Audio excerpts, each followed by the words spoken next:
نہیں صحیح ہو سکتا ہے، ایسی بات نہیں ہے کہ دو جڑواں ذہین نہیں ہو سکتے، ہوشیار بھی ہو سکتے ہیں، سمجھدار بھی ہو سکتے ہیں، لیکن یقین نہیں ہے، یقین آباد نہیں جی میں یہ کہنے لگا ہوں کہ مثال کے طور پر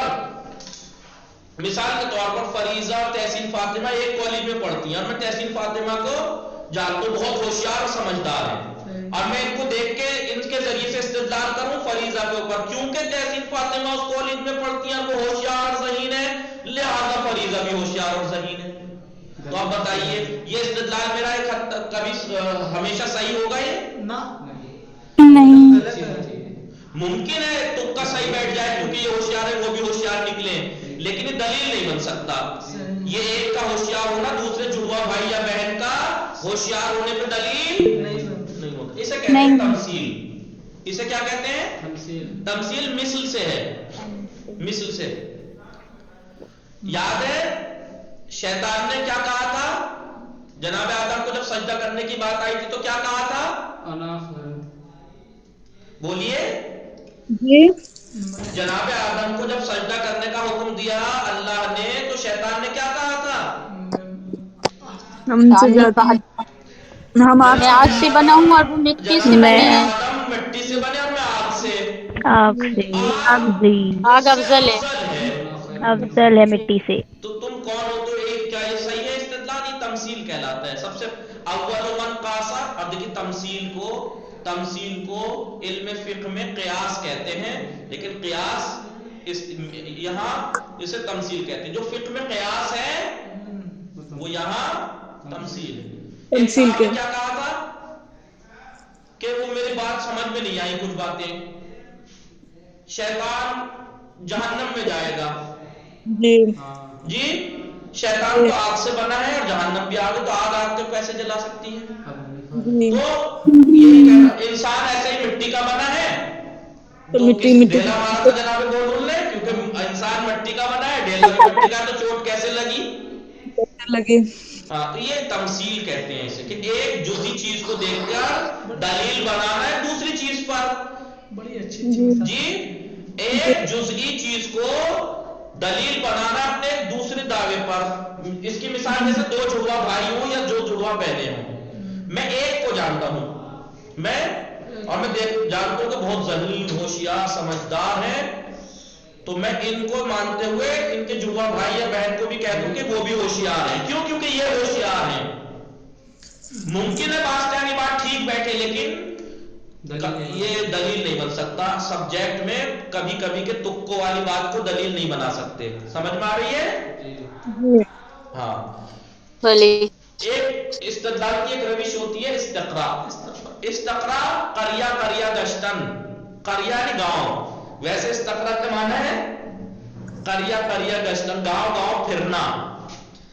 استقرا کی دو قسمیں، میں ابھی دیکھیے میں نے ایک باغ دیکھا، یہ باغ کی سرحد ہے، میں اس باغ میں گھسا اور اس باغ میں گھس کے میں نے یہ پیڑ دیکھا، یہ پیڑ دیکھا، یہ دیکھا، یہ دیکھا، یہ دیکھا، یہ دیکھا، یہ دیکھا، یہ دیکھا، 1000 پیڑوں میں سے میں نے 15-20 پیڑ دیکھ لیے، 20 دیکھ لیے، 30 دیکھ لیے، 40 پیڑ دیکھ لیے، سب کے ساتھ آم کے پیڑ تھے۔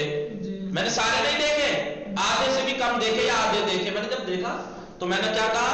یہ باغ آم کا ہے، یہ باغ آم کا ہے۔ تو یہاں پر میں نے عقلی فیصلہ کیا نا، میں نے فیصلہ کیا، کیا فیصلہ کیا کہ باغ آم کا ہے۔ دلیل کیا ہے؟ کیونکہ میں نے 1000 پیڑوں میں سے 30، 40، 50، 100، 200، 400، 500 پیڑ دیکھ لیے، سب کے سب آم کے ہیں، کوئی اور پیڑ دکھا ہی نہیں، لہٰذا یہ آم کا پیڑ ہے، آم کا باغ۔ ایک تو یہ ہو گیا، یہ بھی ایک استقرا ہے۔ ایک استقرا یہ ہے کہ میں پورے باغ کے خلخال گدے سوار کی طرح ٹہل ٹہل کے پورا باغ گھوم جاؤں اور سارے پیڑ دیکھوں ایک ایک ہاتھ رکھ کے، یہ پیڑ آم، یہ پیڑ آم، پورا باغ۔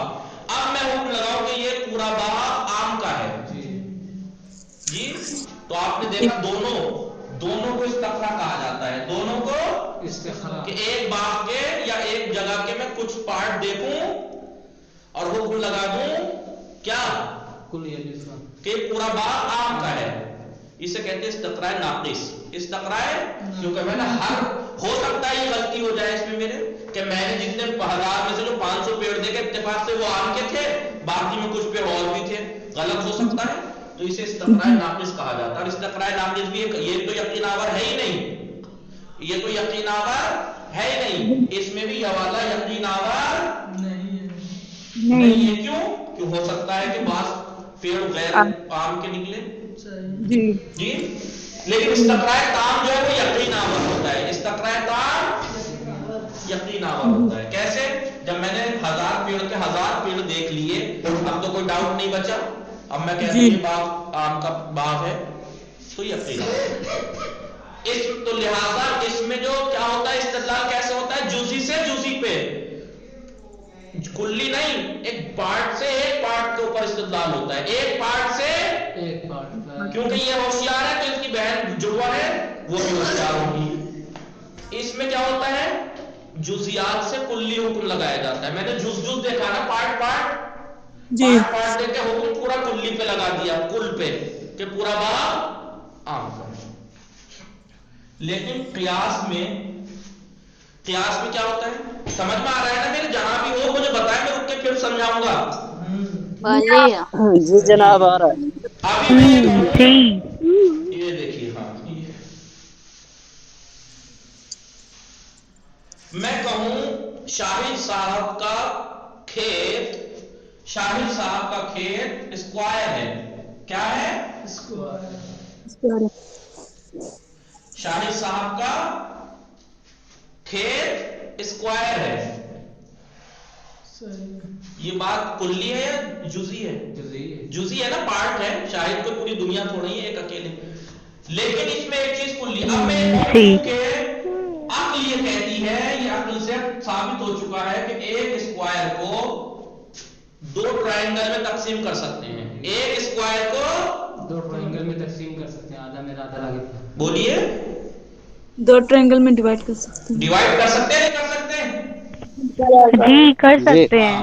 تو اب میں یہ کہوں شاہد کا کھیت اسکوائر ہے، یہ ایک جملہ ہے.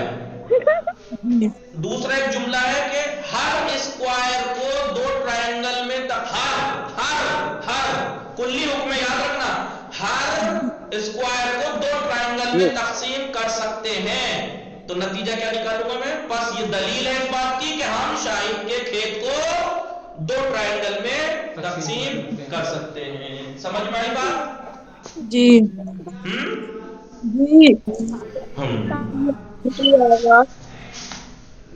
تو اب بتائیے یہاں پر کیا تھا؟ جزئی سے جزئی پہ حکم لگایا تھا، کیونکہ یہ تحسین فاطمہ سمجھدار ہوشیار ہے، لہذا کی جڑوا بہن بھی ہوشیار ہے، تو جزئی سے جزئی پہ حکم لگایا، اسے کہتے ہیں تمثیل. لیکن استقراء میں جزیات کو دیکھ کے کلی حکم لگایا. یہاں پر جزئی کو دیکھ کے کلیات سے، کلی سے جزئی پہ گئے، کلی سے پارٹ پہ گئے. کلی کیا تھا؟ ہر چوکور کو، ہر اسکوائر کو 2 ٹرائنگل میں تقسیم کر سکتے ہیں. کلی حکم بات کی ہے. کیونکہ شاہد صاحب کا کھیت اسکوائر ہے، لہذا نتیجہ کیا نکلا؟ یہ دلیل ثابت کر دیا کہ یہ 2 ٹرائنگل میں ان کے کھیت کو بانٹا جا سکتا ہے. لہذا فلسفے میں جو روش ہے وہ یہ والی ہے، کیونکہ قیاس ہمیشہ یقین آور ہوتا ہے. لیکن یہاں کا قیاس نہیں، یہاں کا منطق اور فلسفے والا قیاس جس میں حکم کلی سے جزئی پہ لگایا جاتا ہے وہ ہمیشہ یقین آور ہوتا ہے، ہمیشہ یقینی ہوتا ہے. یہی قیاس. لیکن علم فقہ میں اسے قیاس کہتے ہیں، جو کہ باطل ہے، جو کہ باطل ہے. جی. تو استدلال کی جو 3 روش ہیں، تمثیل، استقراء، قیاس، یا یہ قیاس، استقراء، تمثیل، ان 3 استدلال کی جو روش اور طریقے ہیں، ان میں سے صرف قیاس فلسفے میں استعمال ہوتا ہے، یہی معتبر ہے. ادھر سے اس سے استدلال مت کر بیٹھنا، ورنہ منہ کی کھانی پڑ جائے گی، دھوکا ہو جائے گا. جی آپ ثابت نہیں کر سکتے، ہار جائیں گے. آپ کہیں گے چلیے تمثیل تو ہم نے مان لیا، جزئی سے جزئی پہ تھا، یہ کوئی یقین آور بات نہیں تھی. لیکن استقراء میں استقراء تام تو یقین آور تھا. تو ہم کہیں گے ٹھیک ہے، اس کا استقراء کا ایک ہی پارٹ تو یقین آور تھا، دوسرا پارٹ تو یقین آور نہیں تھا، لہذا اسے بھی نہیں. یہ استعمال ہم منطق میں لاجک میں ہمیشہ وہی چیز یوز کرتے ہیں، کرنی چاہیے، کرنی پڑے گی کہ جہاں کوئی جھوٹ یا غلطی کا امکان نہ رہ جائے، تب تو ثابت ہوگا، نہیں تو کہیں بھی دھوکہ کھا جائیں گے. ٹھیک ہے؟ اس سے اگر سے استدلال کریں گے نا، ہوشیار جو ہے بے وقوف نکل جائے گا. ہاں ہو سکتا ہے کہ بھائی ہو سکتا ہے ایک ہوشیار ہے تو جڑوا بھی ہوشیار ہو، لیکن کیا پتا وہ بیچارہ یہ ہوشیار ہو وہ بالکل ہی ختم ہو. ٹھیک ہے؟ اب مثال کے طور پر شیطان آگ سے بنا ہے اور جہنم بھی آگ سے بنا ہے، تو میں کہنے لگوں کیونکہ شیطان آگ سے بنا ہے لہذا آگ آپ کو نہیں جلا سکتی. غلط. کس نے کہا بھائی نہیں جلا سکتی؟ کس نے کہا؟ وہ بتا دیا جناب گورو نے اینٹ کا ڈیلا مار کے کہ انسان بھی تو مٹی کا بنا ہے، لگی چوٹ نہیں لگی؟ جی. اس قیاس یعنی یہاں پر حکم جو یہاں لگاتے ہیں ہم فیصلہ وہ جزئی سے جزئی پہ لگاتے ہیں، جزئی سے دیکھ کر جزئی پہ حکم لگاتے ہیں. یہاں جزئی سے کلی پہ حکم لگاتے ہیں اور یہاں کلی سے جزئی پہ. ہر اسکوائر کو 2 ٹرائنگل میں تقسیم کیا جا سکتا ہے، دنیا کے ہر اسکوائر کو 2 ٹرائنگل میں تقسیم کر سکتے ہیں. میرا دعویٰ کیا ہے کہ شاہد صاحب کا کھیت اسکوائر ہے، تو نتیجہ کیا ثابت کروں گا میں اس دلیل سے؟ کیونکہ ہر اسکوائر کو 2 ٹرائنگل میں تقسیم کر سکتے ہیں، لہذا شاہد کے کھیت کو 2 ٹرائنگل میں تقسیم کرنا ممکن ہے. ٹھیک ہے؟ صحیح. سمجھ میں آیا؟ یہاں اشارہ کر لکھ دوں، جزئی سے جزئی پر حکم لگتا ہے، جزئی سے جزئی پہ، پارٹ سے پارٹ پہ. جی اس میں جزئی سے کلی حکم لگتا ہے. میں نے فلاں عبارت میں دیکھا فاعل مرفوع تھا، عربی کی فلاں جگہ دیکھا مرفوع تھا، ہر جگہ دیکھا میں نے فاعل کو مرفوع پایا، تو میں نے حکم لگا دیا کل فاعل مرفوع. ہر فاعل مرفوع ہوتا ہے، تو کیا ہے یہ؟ استقرا ہے. بھلے جی تام ہے، عرب کا ہر فاعل اٹھا کے دیکھ لیجیے عربی میں مرفوع ہی ملے گا. آپ نے کچھ نہ دیکھا ہے جناب، میں جانتا ہوں جناب ہوتا ہے. اور انہیں دیکھ کے ثابت کر کے ہی حکم لگایا ہے، اور انہیں دیکھ کے ہی حکم لگایا ہے. لیکن ہاں یہ ناقص سے سب، لیکن صحیح ہے، صحیح لیکن یہاں پر کیا ہوتا ہے کلی سے جزئی پہ حکم لگتا ہے. کس سے؟ بولیے. اس کے آگے لکھ دیجیے گا فلسفے میں یہی استدلال کی جو روش ہے قیاس معتبر ہے، باقی یہ معتبر نہیں ہے.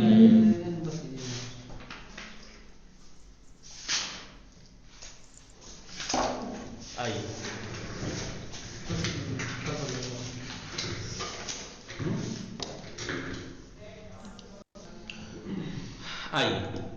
روش عقلی در فلسفے میں عقلی روش در منطق گفت شدہ است کے منطق میں یہ بات کہی گئی ہے کہ استدلال کی روش جو ہے وہ 3 طریقے کی ہے. تمثیل یعنی اگر از 2 برادر، اگر 2 بھائیوں میں سے ایک باہوش باشد ہوشیار ہو، وما بے استناد شباہت آن دو، اور ہم ان دونوں کی شباہت کی وجہ پر تکیہ کرتے ہوئے دلیل بناتے ہوئے ہم یہ کہیں کہ دوسرا بھی باہوش ہے، اس روش کو کہتے ہیں، استدلال کی اس روش کو منطق میں تمثیل کہتے ہیں. ہے یہ بھی ممکن ہے بعض جگہ پہ بات صحیح بیٹھے لیکن معتبر نہیں. تمثیل مفید یقین نیست، تمثیل سے یقین ہو سکتا ہے بعض جگہ یہ بات صحیح ہو جائے، لیکن ہر جگہ بعض جگہ کے صحیح ہونا دلیل نہیں ہو سکتا کہ وہ بات معتبر ہو جائے. زیرا روشن اس لیے کہ بات واضح اور روشن ہے، صرف مشابہت 2 امر، 2 چیزوں کا فقط شبیہ ہو جانا نمی توانت موجب یقین بے اشتراک تمام اوصاف و احکام آنها شود. جی 2 چیزوں کا صرف مشابہت یقین کا سبب نہیں بن سکتی کہ وہ دونوں چیزیں تمام صفات میں اور احکام میں ایک جیسی ہو جائیں گی. ہو سکتا ہے بعض چیزیں ایک دوسرے سے ملتی جلتی ہوں، شکل ملتی جلتی ہو، جڑوا ہے تو، لیکن اس کا مطلب یہ تو نہیں کہ ہر چیز ان سے ملے گی. اس لیے ابھی کہنے سیر ذہنی در تمثیل کے اندر جو ذہن کی سیر و سلوک ہوتا ہے کدھر سے؟ جزئی کی طرف ہوتا ہے. ذہن کہاں سے کہاں جاتا ہے؟ جزئی سے جزئی پہ، کیونکہ یہ اس کا مشابہ ہے اور یہ ہوشیار اور سمجھدار ہے، لہٰذا یہ بھی ہوشیار، تو جزئی سے جزئی پہ حکم لگایا نا۔ دوسری کیا ہے استدلال کی روش؟ استقراء۔ استقراء پر دو قسم ہے، استقراء کی دو قسمیں ہیں، تام و ناقص۔ استقراء تام آن است ہے، استقراء تام یہ ہے کہ مثلا تمام درختان یک باغ را یک بے یک بے بینیم، ایک باغ کے تمام درختوں کو ایک ایک کر کے ہم دیکھیں کہ درخت سیبند کہ سب کے سب سیب کے درخت ہیں۔ دیکھیں جزئی دیکھا نا ہم نے، ایک ایک کر کے سب کو دیکھا، جزئی جزئی دیکھا، آنگاہ بطور کلی حکم کنیم، اور اس وقت پھر ہم کلی طور پر حکم لگائیں کہ ہمیں یہ درختان آن باغ تمام اس باغ کے درخت سیب ہستن، سیب کے درخت ہیں، تو اسے کہتے ہیں استقراء تام۔ دیکھیں جزئی جزئی پیڑ سے ایک ایک کر کے دیکھا اور حکم سارا لگا دیا کہ پورا باغ آم کا ہے، سیب کا ہے مثلا۔ استقراء ناقص آناس کے، استقراء ناقص یہ ہے کہ مثلا 900 از درختان ان باغ را، اس باغ کے 900 پیڑوں کو ایک ایک کر کے ہم دیکھیں کہ یہ سیب کے درخت ہیں، پورے نہیں دیکھے ہم نے، سپس حکم کنیم، اس کے بعد ہم یہ حکم کریں کہ اس باغ کے تمام پیڑ سیب کے پیڑ ہیں، تو استقراء ناقص۔ دیکھو روشن اسی بات اس مثال سے روشن ہو گئی کہ استقراء تام موجب یقین است۔ استقراء تام میں یقین ہوتا ہے، جب ہم نے ایک ایک پیڑ دیکھ لیا تو شک کی کوئی جگہ باقی رہی نہیں۔ اما استقراء ناقص، لیکن استقراء ناقص جو ہے یقین آور نہیں، وہ یقین آور نہیں ہے۔ سیر ذہنی در استقراء، استقراء میں جو ذہن سیر کرتا ہے وہ جزئی سے کلی کی طرف کرتا ہے۔ دیکھیے ایک ایک کر کے پیڑ دیکھا، حکم لگایا پورا باغ۔ تیسری روش استدلال کی قیاس، اگر ہم یہ کہیں کہ زمین حسن مربع است، حسن کی زمین اسکوائر ہے، چوکور ہے، لہذا پس میتوان ہم یہ کہہ سکتے ہیں کہ اس کو دو مثلث مساوی ایک دیگر تقسیم کر۔ میں یہ کہوں کیونکہ حسن کی زمین چوکور ہے لہذا اس کی زمین کو دو برابر ٹرائنگل میں تقسیم کر سکتے ہیں جی، تو آپ کہیں گے دلیل کیا ہے آپ کے پاس؟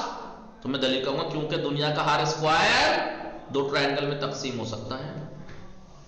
ان روش استدلال، یہ استدلال کی روش قیاسی ہے، اسے قیاسی روش کہا جاتا ہے۔ کیوں؟ چرا کے از حکم کلی، اس نے کہا کلی حکم سے تمام جو حکم کلی ہمیں مربعہ استفادہ کر دے، ہم نے تمام اسکوائر کا جو کلی حکم ہے کہ اس کو دو حصوں میں بانٹا جا سکتا ہے ٹرائنگل میں، اس سے ہم نے در مورد زمین حسن، حسن کی زمین میں حکم کیا ہے۔ حکم کلی کیا تھا؟ تمام اسکوائر کو دو ٹرائنگل مساوی میں تقسیم کر سکتے ہیں، اس کلی حکم کو دلیل بنا کر ہم نے حسن کی زمین پر دلیل لائے ہیں۔ سیر ذہنی از کلی، یہاں پر کہا جاتا ہے کہ سیر ذہنی از کلی بھی جزئی از، ذہن جو سیر کرتا ہے وہ کلی سے جزئی کی طرف یہاں سیر کرتا ہے، کلی حکم لا کے بیس بنایا جاتا ہے، دلیل بنایا جاتا ہے اپنے جزئی دلیل اس مدعا کے اوپر، دعوے کے اوپر۔ صورت منطقی و کامل استدلال فوقی نص، یہ جو ایک لائن پوری دے رکھی نا، حسن کی زمین چوکور ہے لہذا اس کو دو مساوی برابر ٹرائنگل میں تقسیم کر سکتے ہیں، اس کا اصلی منطقی جو استدلال ہے وہ اس طریقے سے ہوتا ہے۔ پہلا جملہ زمین حسن مربع است، حسن کی زمین مربع، اسے کہتے ہیں سورہ، وہ منطق میں آپ نے پڑھا ہوگا ان لوگوں نے۔ اور ہر دوسرا جملہ جسے کبرا کہتے ہیں، ہر مربعی را میتوان بے دو مثلث متساوی تقسیم کر، ہر مربع کو، ہر اسکوائر کو دو برابر ٹرائنگل میں تقسیم کر سکتے ہیں۔ نتیجہ کیا نکالیں گے؟ پس زمین حسن را میتوان بے دو مثلث متساوی تقسیم کر، لہذا حسن کی زمین کو دو برابر ٹرائنگل میں تقسیم کر سکتے ہیں۔ از بین روشائے فوق، اوپر کی جو تین روشیں ہیں، تمثیل، استقراء، قیاس، تنہا روش قیاسی است کہ ہمیشہ یقین آور است، فقط قیاس استدلال کی قیاسی روش ہے جو ہمیشہ یقین آور ہے، وہاں ڈاؤٹ کا کوئی امکان نہیں ہوتا۔ ولذا در منطق، لہذا منطق میں، فلسفے میں اور ریاضیات میں، میتھمیٹک میں، فلسفے میں اور منطق میں تنہا روشی کے اعتبار علمی دارہ، وہ تنہا روش اور طریقہ جو علمی اعتبار سے معتبر ہے، اعتبار رکھتی ہے، وہ فقط روش قیاس ہے۔ باقی تمثیل اور استقراء ان سبجیکٹس میں یقین آور نہیں ہے، لہذا یہاں یوز بھی نہیں ہوں گی، نہ منطق میں، نہ فلسفے میں، نہ میتھمیٹک ریاضیات میں۔ سمجھ میں آئی بات؟ صحیح۔ درس تمام پرسش درس اقسام روش علوم را بیان کنید. علوم کے جو روش ہیں ان کی قسم بیان کیجئے. 3 ہے. روش تجربی، روش تجربی عقلی نقلی. جی از روش تجربی و روش عقلی درچ علومی استفادے میں کنیم. تجربی اور عقلی روش سے کہاں استعمال کرتے ہیں؟ تجربی تو سائنس وغیرہ میں جہاں پریکٹیکل ہوتے ہیں، اور روش عقلی فلسفہ وغیرہ جہاں پر عقل سے ثابت کیا جاتا ہے. روش استدلال در علم منطق برچن گونیات. منطق میں استدلال کی کتنی روشیں ہیں؟ 3: تمثیل، استقراء، قیاس. آیا استقراء مفید یقین است؟ چرا. تو آپ کہیے کہ نہیں، استقراء مفید یقین نہیں. ہاں البتہ ایک قسم استقراء اگر تام ہو تو مفید یقین ہے، ورنہ ناقص میں نہیں. کیوں؟ کیونکہ ہم نے سارے شک تو اب بھی باقی ہے نا. ٹھیک ہے 1000 پیڑوں کے میں سے ہم نے اکثر دیکھ لیے کہ سیب کے تھے، لیکن سارے تو نہیں دیکھے نا. چرا قیاس مفید یقین است. کیوں قیاس یقین کا فائدہ دیتا ہے؟ اس لیے کہ اس میں ہمیشہ کلی حکم کو دلیل بنایا جاتا ہے جزئی حکم کے لیے. لہذا کلی حکم جزئی پہ جب حکم لگتا ہے، دلیل بنایا جاتا ہے، تو ہمیشہ یقینی ہوتا ہے. وصلی اللہ علی محمد وآلہ الطاہرین. اللہم صلی علی محمد. اب معرفت اور شناخت کے بارے میں انشاءاللہ پھر پڑھیں گے. وصلی اللہ علی محمد. معرفت کسے کہتے ہیں؟ شناخت کسے کہتے ہیں؟ جانکاری کسے کہتے ہیں؟ خدا حافظ.